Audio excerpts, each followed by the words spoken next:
you're looking at sitting there through an hour interview just to figure out what the episode was about because you haven't recorded it in a month or two. So take that time right after while it's still fresh in your brain. You're excited. That energy translates into the audio. You're excited about the conversation. You're going to tell them all the things that happen. That's what we want. So record that part right after you've done the interview or during one sitting. You'll want to just do it in the same type of space and container.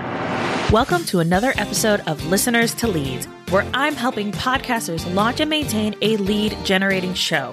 I'm your host, Alicia Galati, the CEO and head podcast strategist behind Galati Media, a full-service podcast management company. On this show, you'll hear my guests and I discuss everything it takes to launch a successful podcast and keep it running. If you're ready to get leads, land speaking gigs, and create deeper connections with your audience through your podcast, then this is the show for you. Do you need a workflow for your podcast? I'm going to say a big yes to that. So many people wing their podcast. They just kind of run into it like screaming and yelling, and this is what I'm going to do, and it's going to be great.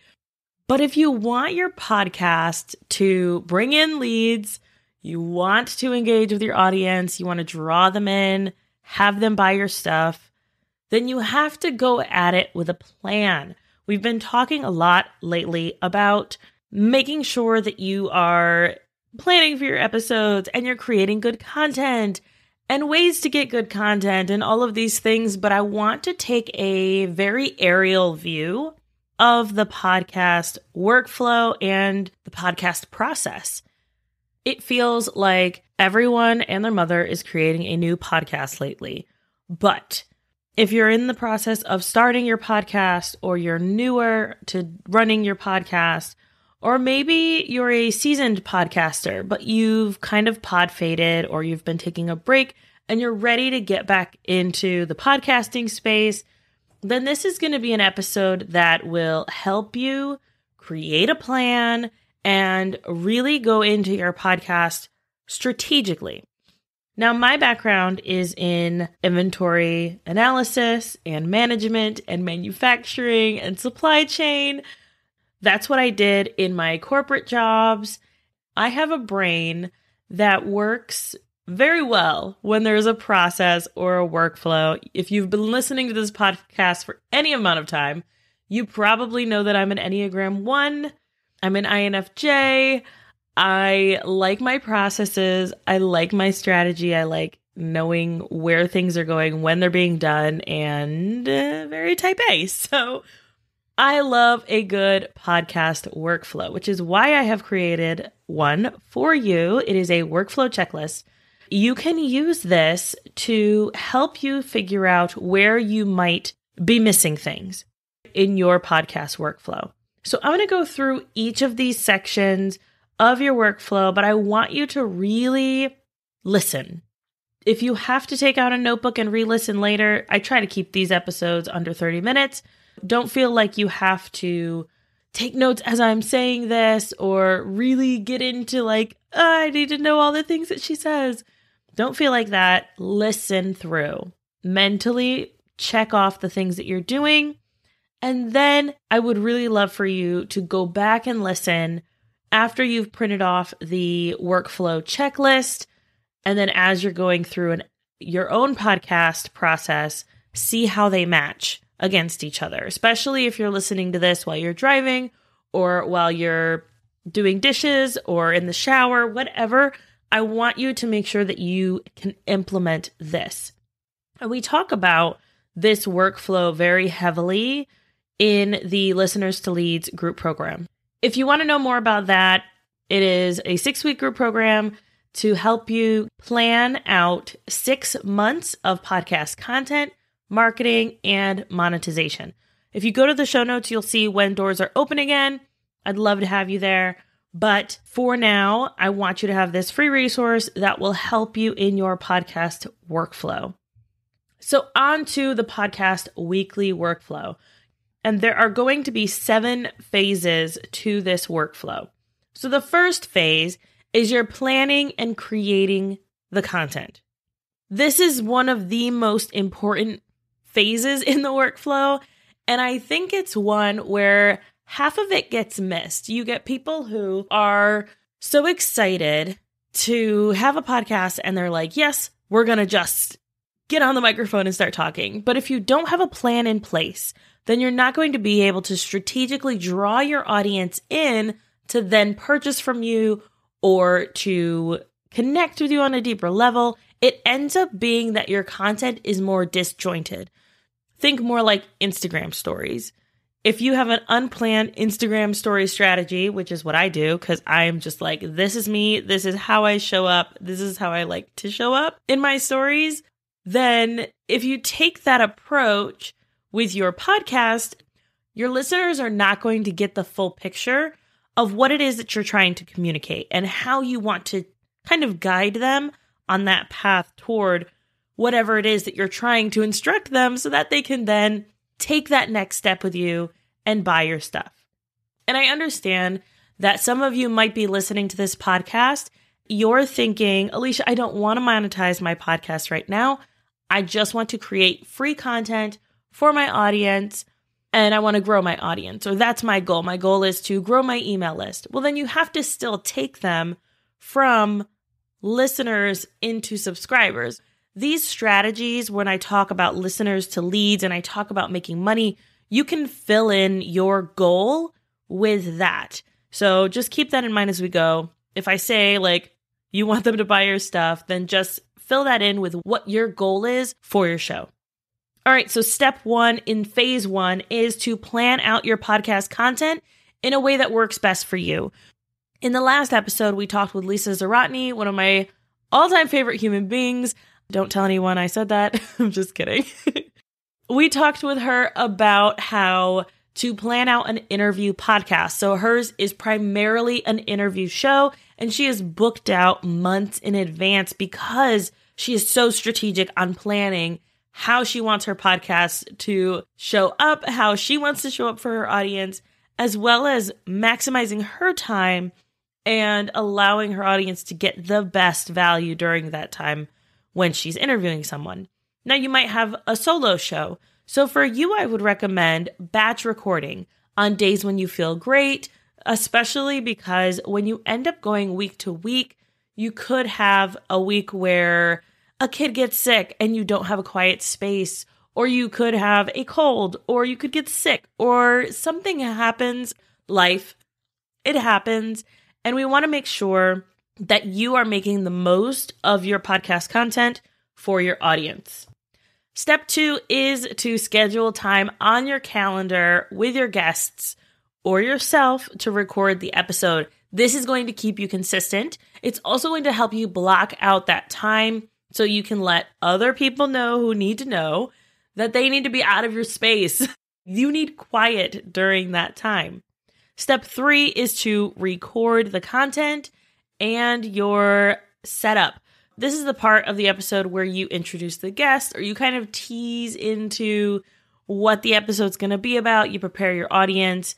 I recommend that you record all of this as you're recording your interview. So right after your interview, then set up your microphone, set that time aside so that you can then record that setup where you talk about your guest, you talk about your favorite part of the conversation. The reason I say after the conversation is that sometimes you might have a conversation where you kind of want it to go one way, and then in the moment, the flow just changes. And so I don't want you to have to do the work twice. I also don't want you to have to go back and re-listen to the episode, especially if it's a longer episode. You're looking at sitting there through an hour interview just to figure out what the episode was about because you haven't recorded it in a month or two. So take that time right after while it's still fresh in your brain. You're excited. That energy translates into the audio. You're excited about the conversation. You're going to tell them all the things that happen. That's what we want. So record that part right after you've done the interview or during one sitting. You'll want to just do it in the same type of space and container. Step 4 is to upload your audio and all of that good stuff to your Google Drive or your Dropbox, wherever it is that you are housing that information on a cloud.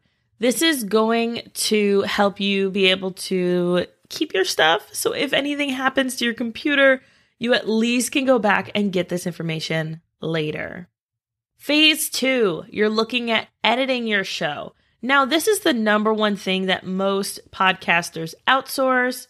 If you check out our website, we only really talk about our full service, but we do have editing only packages. So if you're like, Alicia, I need to work with you, but I don't need all the things, hop on a call with me. I'm more than happy to chat through what that might look like for you. And then we can discuss how best we can work together, or if we can work together and if it makes sense for the two of us. For this phase, if you're going to do it yourself, then here's what you're going to want to do. You're going to upload the audio to your editing program, edit the episode for anything that you want to take out. Usually this includes ums, ers, false starts, weird mouth clicky noises, or smacking, things that are going to take away from your content and from the conversation. Then you're going to pull your audio together, integrate that teaser, your intro, your episode setup, and your ad if needed, and your outro. If you use Buzzsprout, go back and check out our dynamic content episode. I love them. They are my favorite podcast host. But they have it where you can have that ad and then outro right there in your dynamic content. So you don't have to worry about putting that in during the editing process. Then you're going to export your audio as an MP3. There are a few different ways that you can do this, but I like to use Auphonic. We're actually going to be moving away from that as we are increasing the quality of our podcasts that we're editing. But I think it's great for people who are just starting out. Check out Auphonic. It'll help to make all of those voices the same. That way, if you have a really quiet guest, or say you get excited and you start talking really loud, we don't need that to burst anyone's eardrums or annoy them, so let's not do that. This will keep all that audio the same. And then you're going to upload that MP3 to the cloud. Phase 3 is writing all the copy for the show. So this is going to look like your title, making sure to keep SEO in mind so that you can show up on Google searches, write out your show notes, pull the social copy from the show notes. You can grab quotes from your transcript. Those are you're going to use for your social graphics. And then I recommend using a template for your show notes. This is going to make it easier to write those as you're editing. And then you're going to transcribe your show, making sure that the content is accessible for those who are hard of hearing or may want to read along as they're listening. Then you can take your transcript or your show notes, whichever you want to use, and then turn that into a readable blog post for your audience, and then make sure you are uploading all of that copy to the cloud. Phase 4 is to create graphics. Now, we use Canva Pro to create all of our graphics. Remember that if you're only active on a few platforms, don't create graphics for all of them. Side note, if your podcast has anything to do with your business, don't create a new podcast user or account for the platform. Use your business account. We want to not have to reinvent the wheel or grow from scratch. If it's relevant, then put it on your regular business page that you've already created, that you're already using to grow your audience. Now, if your podcast has nothing to do with what you are talking about in your business, for me, my hobby podcast was all about cults. I'm not going to put that on my podcast management page or on my business page because it's separate than me. The audiences are different. There might be some overlap, but it's going to be so minimal that it's not even worth promoting it on my business page. And it's not worth promoting my business stuff onto the cult page because those people are there for cults. Keep that in mind. I see a lot of people do this, and I don't think it's necessary at that point, especially as a solopreneur or as someone who has a small team and doesn't really have a lot of resources. I don't recommend giving yourself more work that way. Don't bother. Don't do it. Next, you're going to create an audiogram graphic. This is going to be great for sharing on social. I usually do one square or one story. So depending on where I want this to go in my feed or how I want it to show up, then that's what I use. And then uploading all of those graphics to the cloud. This is going to be especially great putting everything on the cloud if you have a team. So if you have people who are helping you out and supporting you, then it's great to be able to give them quick, easy access to these different things that they're going to need to promote the show. All right, phase 5. Upload all content to your podcast host. We recommend Buzzsprout. Absolutely love them. They are our preferred podcast host. You can check them out. We'll have a link in the show notes for you to check them out and get a promo code where they will send you an Amazon gift card after 3 months with them. Steps for uploading your episode to your podcast host is to pull that audio, the show notes, maybe some SEO tags, and then schedule that episode for the date and time that you want it to go live. Obviously, there are a few other things that you can put in there, but these are just like the basics. Phase 6 is uploading to your website. If you do not have a website or you do not have time to consistently upload to your website, then nix this whole thing, like this whole phase. Don't worry about it. Most podcast hosts will provide you with a website that is specific for your podcast, so you don't have to worry about sending them somewhere where they're going to bounce off or anything like that. That's actually one of the reasons why I don't like Anchor as a podcast host, because their free version, most free versions of podcast hosts are going to have where they promote their stuff, which is why I don't like them. Don't do that. Have a paid host. But for your website, if you have one and you're uploading or you have a team member uploading to it, then this is great. It's great for SEO ranking. Google actually is matching it with your podcast host so it can see that those two are the same. Create a new post, add your show notes or a blog post, some quotes. Maybe you've got a link to the transcript. I always tell people to make sure that they insert that embed code so that people can listen and stay on their website. Check for SEO title, URL, long tail keywords, etc. And then schedule for the same date and time that your episode is going to be live. Phase 7. Woo! We are at the end. This is marketing and promoting your show. Love it. This is one of my favorite parts because this is where the growth happens. This is where you can really see your podcast grow. Yes, you need to be strategic with all of the things that go into the podcast before this. But this is how you're going to draw in a new audience, draw in new listeners, and then you snag them with the content. So schedule those graphics and copy to your social media platforms. I definitely recommend scheduling things.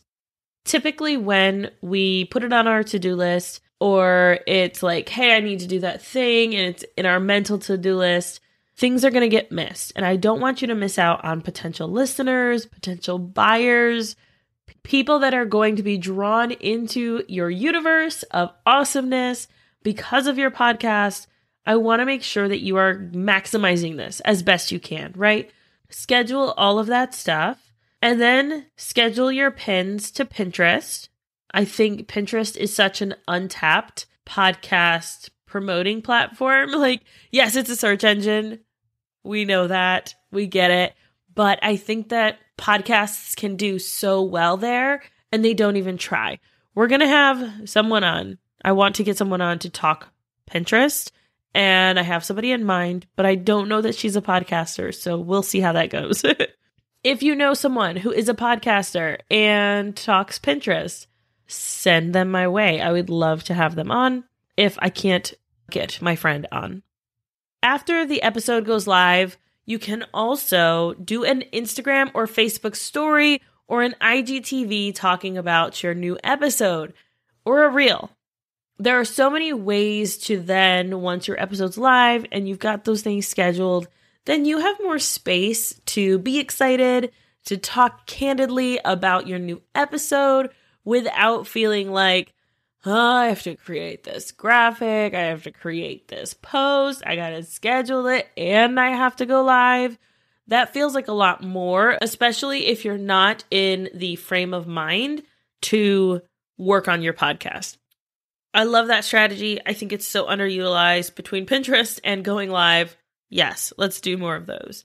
And you are done. That is all that you need to get a weekly show out into the world, promoted, working, all that fun stuff.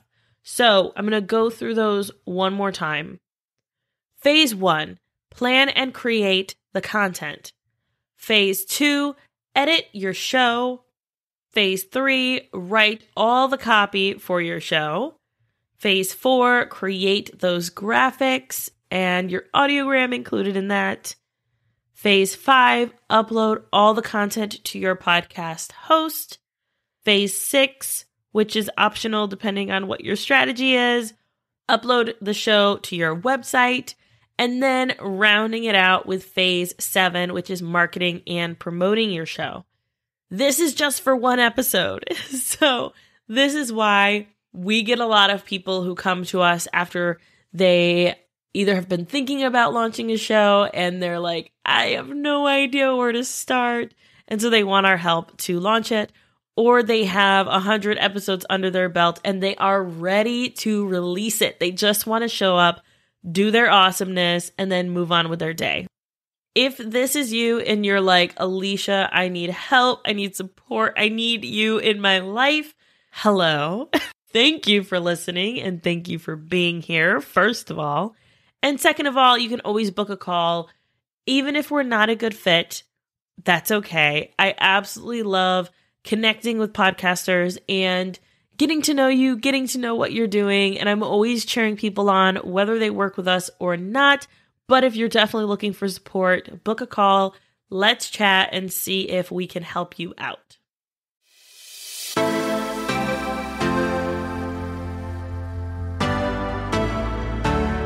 Thank you so much for listening to this episode of Listeners to Leads. If you found something in this episode valuable, I would really appreciate it if you shared it with a friend who you know would also get value from it. Want to send me a message? My favorite place to hang out is Instagram. You can find me at alicia.galati. Let me know what your favorite takeaway was from the episode. And don't forget, turning those listeners into leads is actually easy.